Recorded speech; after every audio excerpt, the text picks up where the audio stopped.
And the entire idea behind the founding of the Iowa City Foreign Relations Council is still an important concept of how do you bring the types of resources and interesting ideas and speakers and teaching out of the university setting and into the community. They had a team of people here at the University of Iowa that over the previous 3 or 4 years had been working really hard to create international studies and this global studies program directed at undergraduates, but just in general to make Iowa more internationally focused. The international people like Joel Barkin and several others reached out to some of the key business people in downtown Iowa City and others that they knew socially and created a little team that said, let's do something that is going to be really good for people who aren't just university people. Two downtown bankers, Dick Somerville and Bud Houghton, had a connection with a lot of the university folks.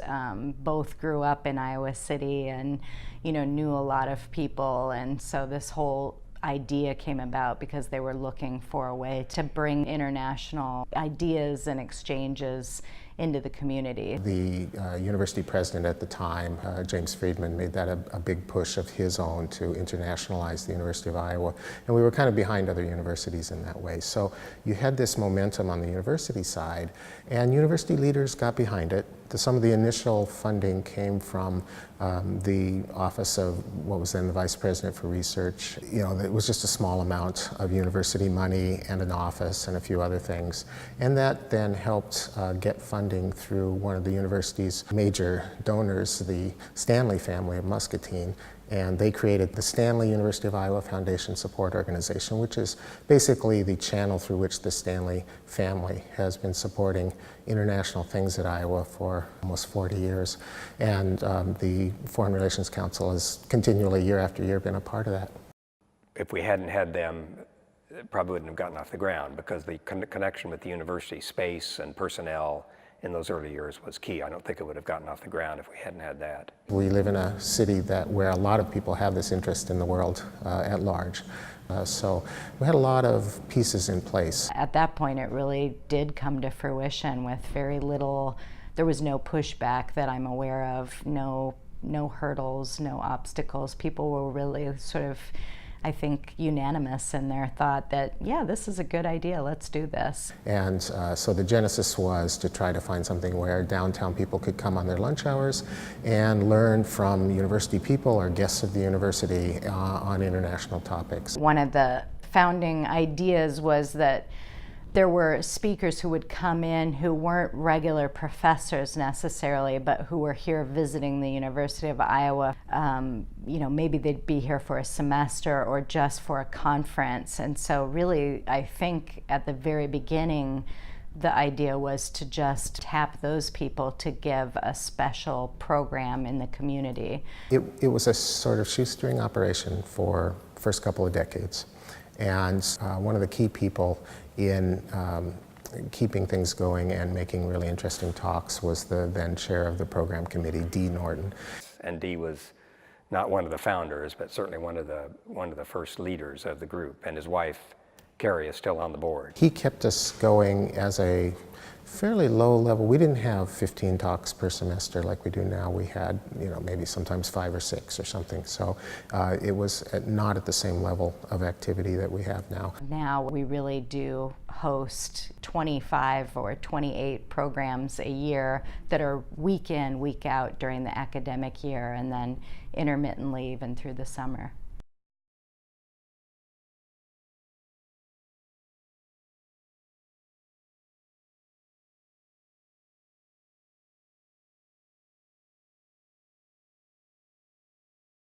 I always have thought, and the more that I think about it, the more I realize that Iowa City is like its own delta and oasis. You can't say, oh, but we're not international in Iowa City. That just means that you haven't looked around very carefully, because there's a lot of different people, different values, different backgrounds here. There's an amazing group of people in this community that we can draw on, really. It's honestly one of the best deals you can get. The world has literally come to Iowa City.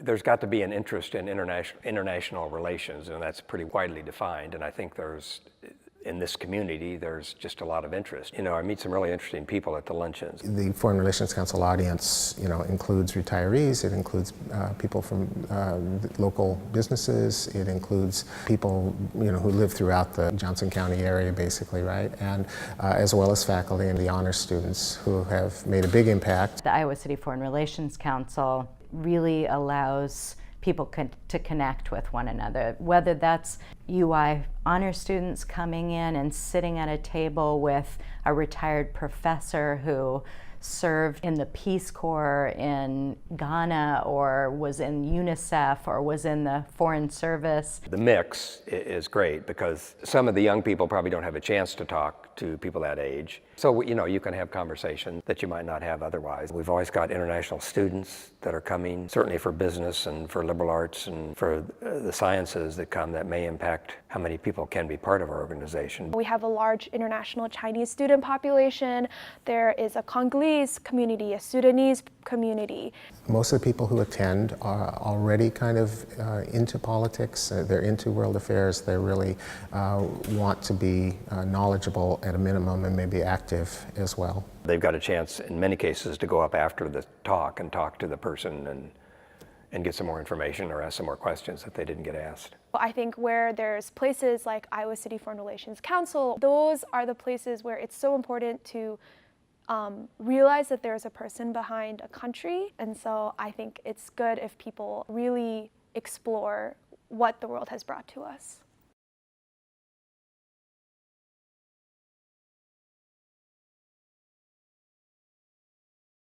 You could do something like we do in Chicago or New York or one of the really big cities without the university connection. But in a town of our size, the university plays a big role. I would have never expected that ICFRC would exist. The only reason I think it does exist is because it's in an academic setting where these thoughts are encouraged.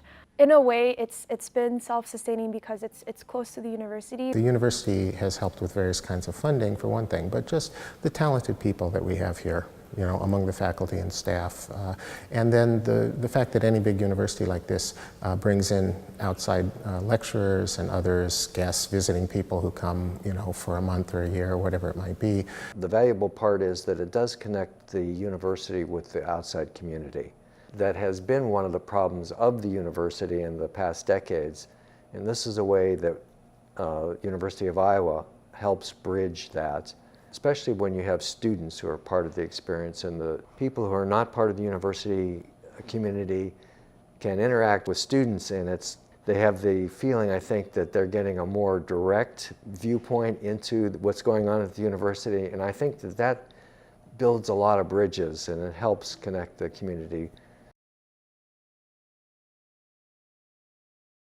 I would say the significance of the Iowa City Foreign Relations Council fundamentally relates to the way that people connect with people, whether it's scientific or artistic or political or policy related. At the very foundation of what we do and who we are is the idea that we bring people together in a really informal setting. So we like it when people represent diverse kind of personal backgrounds, especially when they come from other countries and their concerns aren't necessarily just American, so they can sort of shed light on things from a different country's perspective. That means that the information that our speakers share with them is potentially, you know, going to have this kind of larger impact. The mission of this group to kind of bring these international topics in front of people, I would argue, is even more important than it has been in the past.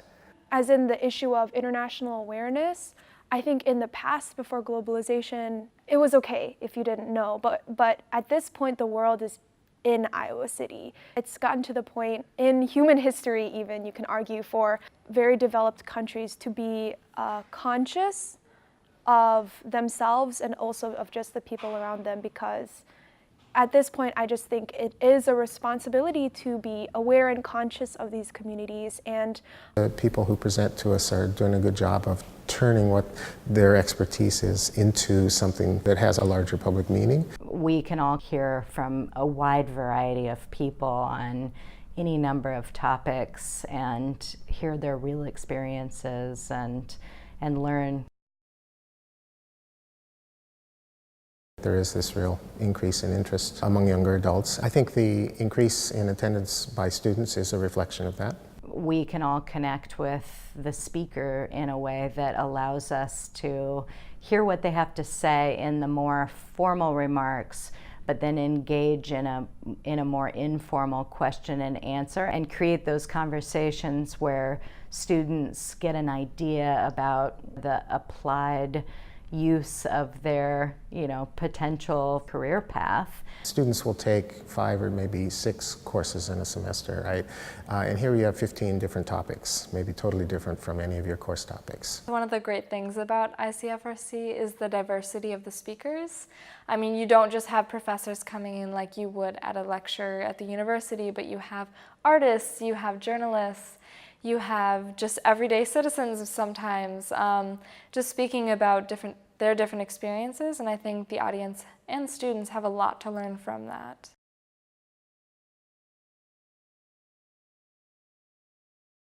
So I'm also an honors writing fellow, and one of the courses that someone was following was something about international experiences. And it was a bit disappointing because for a lot of the freshmen who took that class, their international experience was eating sushi. And that does nothing to connect you to a community, and it does nothing to put a face on something that you might not be familiar with. And so I think where there's places like Iowa City Foreign Relations Council, those are the places where it's so important to realize that there's a person behind a country.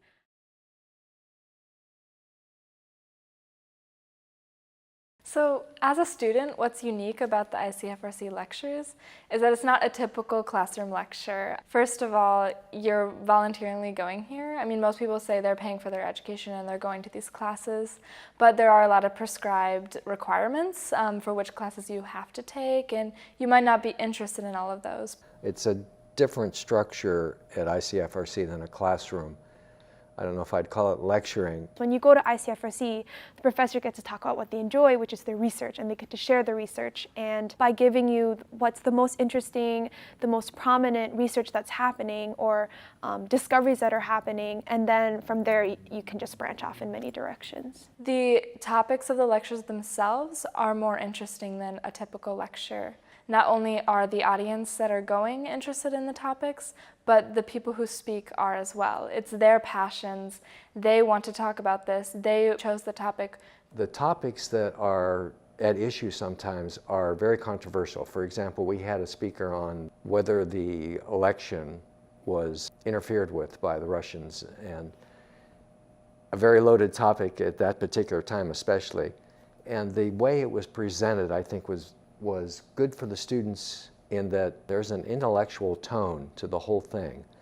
So you are expecting to hear an objective or at least a reasoned viewpoint when the speakers talk, and I think that's very valuable for students and people in general. Here we are talking about a very sensitive issue, and yet we are talking about it publicly, and we're doing it in a way that is civilized and productive also. That's what I would say is another valuable piece of ICFRC for the students, but also for all the participants. You can really see the passion of the speakers in what they're speaking about, and I think that transfers onto the audience. And it's painless in its delivery, in that you are in an informal atmosphere where you have a meal, and I think the meal adds a lot to the experience because it brings this more informal and personal tone to the whole experience. Another unique thing about the lectures is the question and answer time at the end. I don't think you normally get that in a lecture, but with the format that ICFRC has, you can discreetly write down your questions. It's a really open-minded, informal environment, and you can ask anything you want, which is really cool. And the questions that are generated at the end, I think the way that they are addressed, it just gives a feel to the whole experience that is invaluable. There are overlaps that people are interested in, like I had no idea that there was a speech on fill in the blank.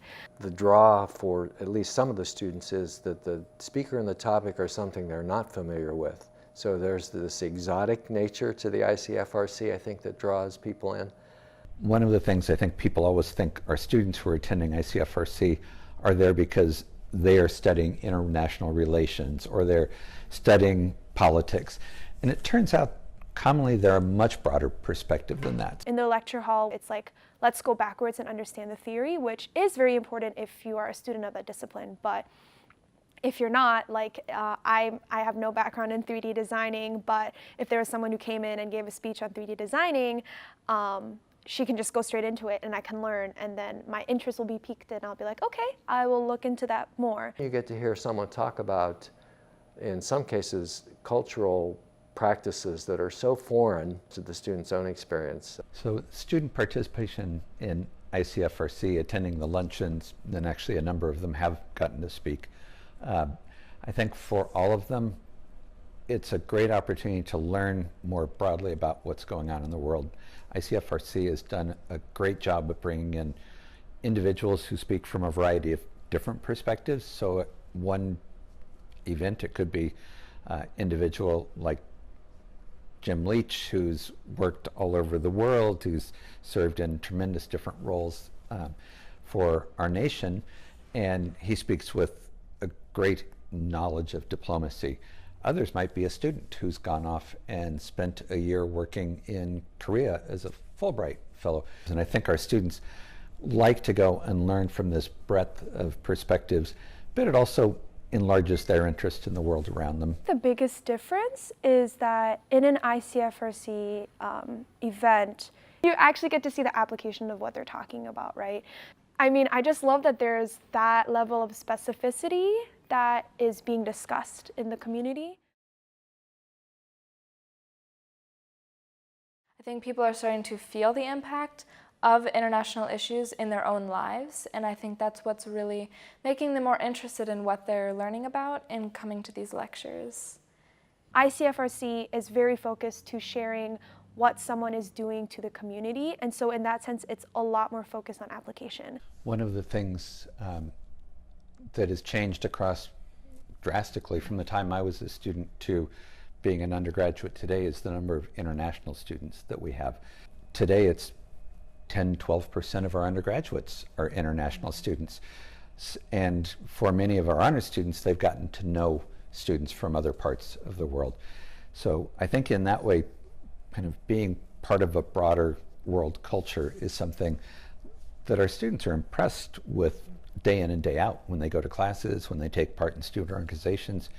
So then being able to go to ICFRC, have lunch, hear about a topic from another part of the world, it's just a bit more of that extension of how international issues are touching them on a day in and day out basis. And I still remember the first lecture that I went to. She was a journalist in Germany, and she was talking about the fall of the Berlin Wall. And I mean, I know that that was a historic event that happened, but I didn't get to see it in depth. So I went in, I was like, okay, the topic looks cool. The food looks good. I think it was India Cafe or Masala. But I took so many notes that day. I learned a lot about Germany, and she immediately applied it to the community, which I thought was impressive. And so for me, just, I guess, first learning about Germany, a country that I didn't have much interest in, and then seeing how immediately the speaker was like, we need to move, we need to do something about this. That was incredible for me. And I think right after that, I was like, who can I talk to get involved? This is so cool. Like, this is a neat opportunity to just learn more about different countries and kind of position myself in relation to these other countries too. The population of students going to these lectures has increased, and I think what really is going on is that students are realizing the importance of international studies and relations and the impact that it's having on them. For me, what I immediately think of is just the power of social media, power of the internet. If I want to learn what's going on in Korea, so like when President Park, when Park Geun-hye was getting impeached, you know, I could read everything I wanted to know. There was stuff that was translated. There were foreign journalists who were writing articles. Everything was online. I can read everything on my phone. So I guess in that sense, everything is very accessible. If someone has interest, they can learn. And I think, you know, if like the accessibility is not paired with a wanting to know, then you really can't do anything about it. that's why we do have these topics. The thing about international studies is that regardless of what you're interested in, regardless of what your major is, it can in some way be implemented into international studies. And that's really important to every major because it brings a different perspective and a wider view of the world into what they're studying. As in the issue of international awareness, I think in the past, before globalization, it was okay if you didn't know, but at this point the world is in Iowa City. At this point, I just think it is a responsibility to be aware and conscious of these communities. Personally, academically, professionally, you can solve so many more problems more efficiently by learning about different perspectives from around the world. It's gotten to the point in human history even, you can argue, for very developed countries to be conscious of themselves and also of just the people around them. So the importance of an international exposure, I think, it's one of the ways that we help our students to do what is part of our mission statement, and that is to self-discover. We want to help students to find out who they are, personal level and professionally. So I think that the international exposure that they get through ICFRC is especially valuable for that. So it helps students to see the world as others see it, and then that in turn helps them to understand their own place in the world and how they view the world. I think it's very valuable in that respect. I think my international education has really shaped who I am as a person, and I think it's really important for everyone, especially college students, to take this international perspective and bring it into their own studies. So we just had 3 Fulbright recipients who talked about what they expected to happen with their Fulbright experience. And so they are in the role of the expert that they have watched others perform, and there they are, and they have that, and that's a growing experience too, to have them be the actual presenters for that. I think that's another dimension of ICFRC that's valuable. I think one of the things that is really important to us as we think about our students growing and thinking about where they can go, you know, in Iowa, not everybody is thinking, oh, my career could take me around the world. And yet we can go to this, and we can go with a member of the board who grew up in the state of Iowa, who's now working for the State Department and going to work in the embassy in China. And he's there and able to talk to another student who's just got a Fulbright to go to Taiwan. And so building those connections and having students come through thinking, oh, that idea of going off to a distant part of the world. I think opportunities like this really open our students' perspectives on kind of the what if. Where could my education take me? And in that way, students going to something like this, the chance to see themselves in some of the other speakers and these issues that are really important to them, they think, oh, I don't think I'd ever be able to do that. All of a sudden they see a speaker and they say, I see myself in that, and I could see myself doing this for a career. So I think in that way, with our perspective on opening educational boundaries for all of our students, ICFRC really helps in that way. Now I'm realizing, because I'm going to be graduating next May, like different elements of like a community that I want to be part of, and wherever I end up, which I really don't know, I hope that there will be something like ICFRC where just like on a weekly basis, I know that I can be stretched or like learn about a different part of the world or a different discipline or a different like field. I hope that something like that exists, because I think the fact that Iowa City does have something that happens so consistently and covers a broad range of topics is such a, I would almost argue, vital part of the community, because you can grow in so many ways through that.